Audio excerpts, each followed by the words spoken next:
अस्सलाम वालेकुम वरहमतुल्लाहि वबरकातुहू। दोस्तों, आउं आहियां अली हसन अब्बासी। किताब आहे तनवीर अब्बासी, कुझु ॾेई वेंदासीं। ख़ाका, इंटरव्यू, मज़मून, इब्यास, सफ़रनामो ऐं शाइरी। एंथोपोलॉजी, मुरतब यूसुफ सिंधी। छपाईंदड़ सिंधी अदबी बोर्ड, जामशोरो सिंध। छापो पहिरियों साल 2012 ईस्वी। तनवीर अब्बासी, शख्सियत ऐं फ़न। किस्त नाई, असीं फ़रिश्ता नाहियूं लोको। अनवर फिगार हकिड़ो। हर हिक लेखक जे सोचुनि ऐं लोचुनि जी लखा संदसि लिखणनि मां ई पवंदी आहे। दानिश्वर ऐं ॾाहा पंहिंजे मुताले ऐं मुशाहिदे जे आधार ते हासिलु कयल नतीजनि सां केतिरे क़दुरु सहमत हूंदा आहिनि या केतिरे क़दुरु उन्हनि जी पैरवी ऐं पाबंदी कंदा आहिनि, सा ॻाल्हि संदनि किरदार मां ई महसूसु करे सघिबी आहे। उहो ई सबबु आहे त हर हिक लेखक जा पढ़ंदड़ उन जे फ़नी ऐं फ़िक्री बिहक जे करे ई साणसि अक़ीदत जो इज़हार कंदा आहिनि। उन्हनि पढ़ंदड़नि जी उहा अक़ीदत अहिड़ी मुहबत जे पद खे वञी छुहंदी आहे जो गोया उहे पंहिंजे आइडियल जे लाइ को बि हर्फ़ अहिड़ो बर्दाश्त करे न सघंदा आहिनि जंहिंमां उन जी नफ़ी थिए। उन ई करे उहे मदाह चाहींदा आहिनि त संदन मञियल फ़नकार जी शख़्सियत, फ़न, फ़िक्र ऐं किरदार हिक ॿिए जे मुतज़ाद न हुजनि। जेतोणीकि हर हिक लेखक जी सोच, फ़िक्र, शख़्सियत ऐं किरदार जा के मंतकी लाड़ा बि थियनि था जंहिंजी इमाम आम खे हूंदी आहे। वक़्तु ऐं हालतूं ॾाहनि जे परख ऐं परूड़ जी हिकु मापो न हूंदियूं आहिनि ऐं ॾाहा पंहिंजे समाज जे दिलि जे उन्हनि शरियानुनि वांगुरु हूंदा आहिनि जे दिलि खे मुतहरिक रखण लाइ रत जो कमु कंदा आहिनि, पर जे उहे पंहिंजे मक़सद ऐं मतिलब खां ज़रो बि लॾे विया त समाज उन इंसान वांगुरु मुतहरिक रही सघंदो जंहिंजे दिलि खे रत न पहुतो या घटि पहुतो हुजे। मां सम्झां थो त अदब ऐं समाज जो तालुक़ बि एॾो ई गूढ़ो आहे ऐं अदीब बि समाज लाइ एॾो ई अहम आहे। असांजे समाज जे मनफ़ी ऐं मुस्बत उथल पुथल में उन्हनि ॾाहनि जो वॾो किरदारु आहे।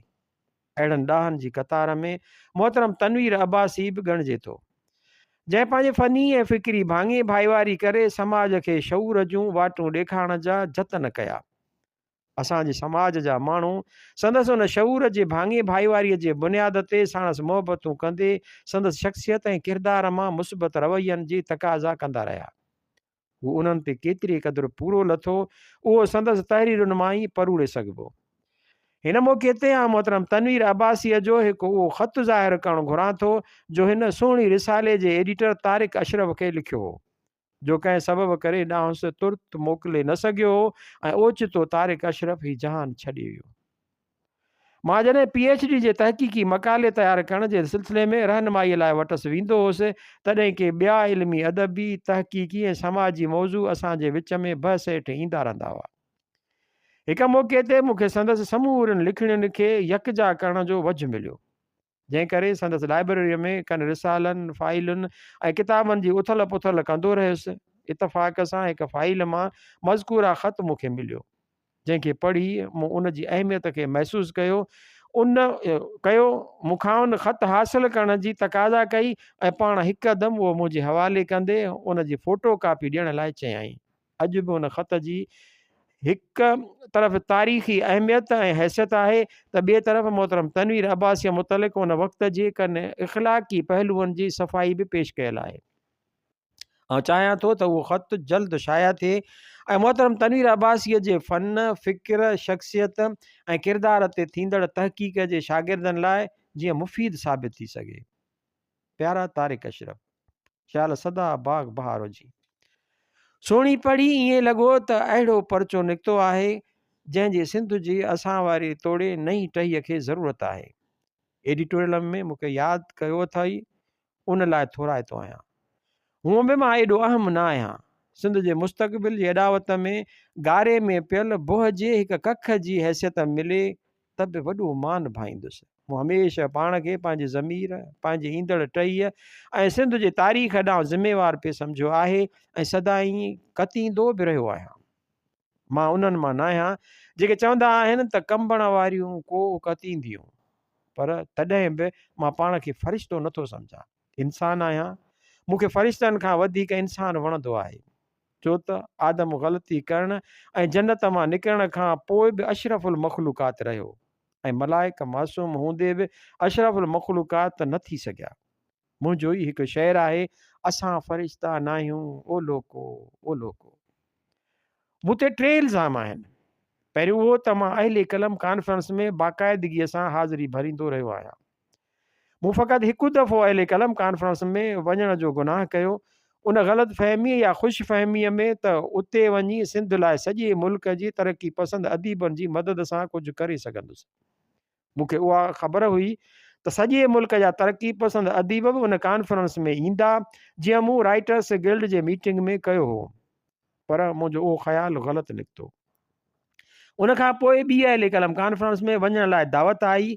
कराची, मुल्तान ऐं पिंडीअ मां फ़ोन ते दड़का मिलिया त जे न ईंदे त उन जो नोट वरितो वेंदो ऐं नतीजनि लाइ तूं ज़िम्मेवारु रहंदे। मां न रुॻो उन कॉन्फ्रेंस में न वियुसि, पर रशीद भट्टीअ, फ़ताह मलिक ऐं मूं हिकु प्रेस पधराई कढी जेका कराचीअ खां इस्लामाबाद जे सभिनी अख़बारुनि छापी त असां सिंध जे माण्हुनि सां थींदड़ ज़ुल्म जे करे उन कॉन्फ्रेंस में नथा वञूं। असांजी तनक़ीद करण वारनि खे ज़रूरु उन जी ख़बर हूंदी, पर हू उन ॻाल्हि खे छो था लिकाइनि। उहा हुई मुंहिंजी अहले कलम कॉन्फ्रेंस में बाक़ाइदे हाज़िरी। ॿियो इल्ज़ाम उहो आहे त मां गौस अली शाह सां संगत रखंदे गॾु घुमंदो रहियुसि। संगतीअ सां गॾु घुमण को ॾोह न आहे।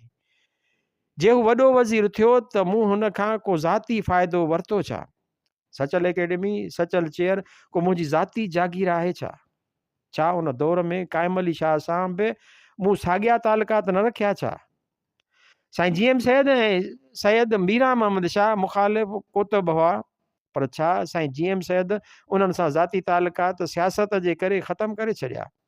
साईं GM सैयद ऐं मीरा मोहम्मद शाह ऐं अली मोहम्मद राशिदीअ जी दोस्ती त मिसाल ई आहे। जे मुंहिंजा नक़ाद को मिसाल ॾेई साबित करे सघनि त मूं गौस अली शाह खां को ज़ाती फ़ाइदो वरितो त मां संदसि थोराइतो थींदुसि। टियों इल्ज़ाम मूं ते उहो आहे त मां ॾींहं ॾिठे जो सखर शहर में आमिर ज़िया सां मिलियुसि। सुठो थियो जो ॾींहं ॾिठे जो मिलियुसि। ॾींहं ॾिठे जो मिलण सां ई एॾा किसा ठहिया आहिनि। आमिर ज़िया सां मिली मूं छा कयो? उन मुलाक़ात खां पोइ मुंहिंजे लिखणियुनि, तहरीर ऐं चवणियुनि, तक़रीर में का तब्दीली आई छा? मूं हुन जी बैत कई? मूंखे मुंहिंजे लिखणियुनि या चवणियुनि मां हिकु जुमिलो ॻोल्हे ॾेखारियो जेको मूं पंहिंजे मक़सद ऐं मसलक खां हटी लिखियो हुजे। मूं न ज़िया खे पंहिंजी ज़ात लाइ का गुज़ारिश कई, न संदसि बैत कयमि। मुखालिफ़ धुर वारा सियासतदान बि ताक़तवर धुर सां साॻी मेज़ ते वेही ॻाल्हियूं कंदा आहिनि। मूं ज़िया खे फ़क़ति हिकु ॻाल्हि चई, मां अकेलो न मिलियो हुयुसि। मुंहिंजे उन रिवायत जा ॿिया बि घणा शाहिद आहिनि। उहा हीअ त ख़ैरपुर कैंपस खे यूनिवर्सिटी करियो। जे मूं उहो ग़लति कमु कयो त भल सिंध जी तारीख़ मूंखे सज़ा ॾिए। वरी बि मुंहिंजे पंहिंजी ख़ुशि फ़हमियुनि या ग़लति फ़हमियुनि जे करे का ग़लती कई आहे त उन लाइ सिंध जी नई टहीअ खां माफ़ी थो वठां, छो त असां फ़रिश्ता न आहियूं ओ लोको ओ लोको। तुंहिंजो ई तनवीर अब्बासी। काफ़ ते। पर जे हीअ सभु अदीब गदार आहिनि जन सिंधियुनि में क़ौम हुजण जे अहसास खे जियारियो त पोइ बाक़ी बचियो केरु जंहिं सिंध खे नफ़्सियाती तौर ते क़ौम बनायो ऐं उन जी पालना कई? तनवीर अब्बासी।